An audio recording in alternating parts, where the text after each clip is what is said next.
नमस्कार, मी सुभाष मुकुंद चव्हाण, राहणार डोंबिवली, सादर करीत आहे विजय टाके लिखित एका एकांकिकेतील माणसांच्या गोष्टीमधील हे माणसं.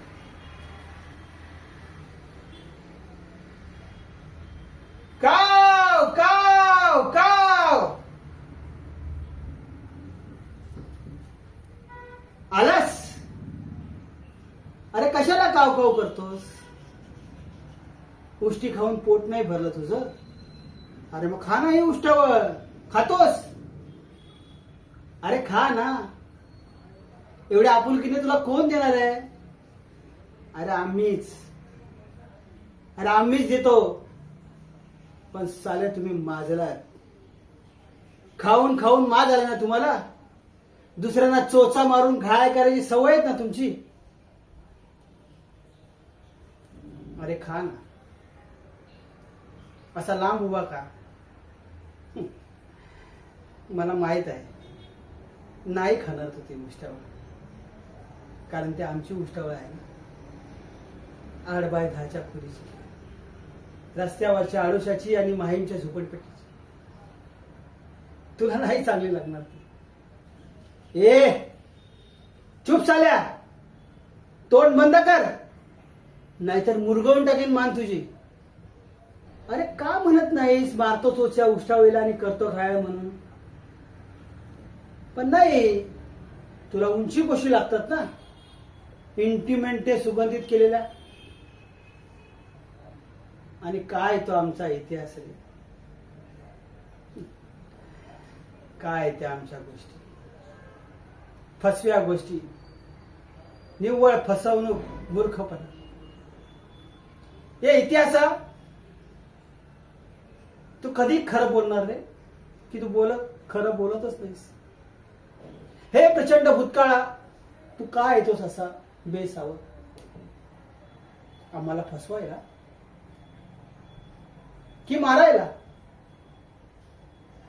अरे कावळा, हा कावळा फक्त काव काव करतो.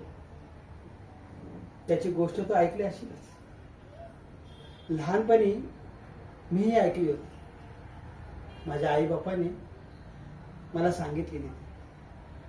मी झोपायचो नाही ना म्हणून. एक होता कावळा, एक होती चिमणी. चिमणीचं घर होतं मेणाचं आणि कावळ्याचं शेणाचं. एकदा काय झालं, सोसाट्याचा वारा सुटला. आभाळ ढगांनी भरून गेलं आणि अचानक विजा कडकडू लागल्या आणि क्षणार्धात धो धो धो पाऊस कोसळू लागला. त्यात चिमणीचं घर मेणाचं ते तसंच राहिलं. बिचारा कावळ्याचं घर त्याच्या डोळ्यात एकच वाहत गेलो. कावळा घाबरला, रडू लागला. रडत रडत तो चिमणीकडे गेला. चिवला म्हणाला, अगं चिवताई चिवताई, दार उघड. थांब हा, मी माझ्या बाळाला आंघोळ घालते. अगं चिवताई चिवताई, दार उघड. थांब हा, मी माझ्या बाळाचं अंग पुसते. अगं चिवताई चिवताई, दार उघड. थांब हा, मी माझ्या बाळाला काजळ पावडर लावते. अगं चिवताई चिवताई, स्टॉप इट, स्टॉप इट. बंद करा ती गोष्ट, बंद करा ती गोष्ट. फसवी गोष्ट जी कधीही कोणी पाहिली नाही. अरे कोण म्हणतं कावळ्याचं घर असतं शेणाचं म्हणून? पाहिले? मी पाहिले. एअर कंडिशन मधली आणि जादूच्या बंगल्यातली. चिमणीचं घर होतं म्हणून मेणाचं. अरे का क्रूर थट्टा करताय तिची? का खोटं बोलताय? अरे अरे जे साध्या वाऱ्याच्या झुळकीनं उडून जाणारं गवताच्या पात्याचं घर ते मेणाचं की मेन कापडाचं? हेच हेच चाललंय आजपर्यंत. जे नव्हतं ते लादलं गेलंय आणि अशा खोट्या आमिषात हजारो चिमण्यांचा बळी घेतला गेलाय. ये रे पावसा तुला देतो पैसा, ये रे पावसा तुला देतो पैसा, ये रे पावसा तुला देतो पैसा.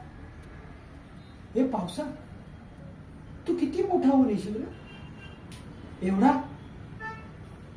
की एवढा? तुला पैसे हवेत ना? मला माहिती आहे तुला पैसे हवे. घे ना, वर्ल्ड बँकेकडून घे, आंतरराष्ट्रीय नाणेनिधीकडून घे, नाहीतर इलेक्ट्रॉनिक बॉन्ड तिथून घे. नको का करू फोन अंकल मालियाला की मेहुल चोक्सी, नीरव मोदी यांना करू? घे ना, त्यांच्याकडून पैसे घे. पण तू ये रे. अरे इतका प्रचंड होऊन ये, इतका प्रचंड होऊन ये ज्यात वाहून जातील या डोम कावळ्यांची खरं. बदलला जाईल इतिहास, पुसल्या जातील त्या भूतकाळाच्या फसव्या गोष्टी. पण तू ये रे, त्या चिमण्यांसाठी ये रे, त्या तुला बोलवत आहेत. तू ये.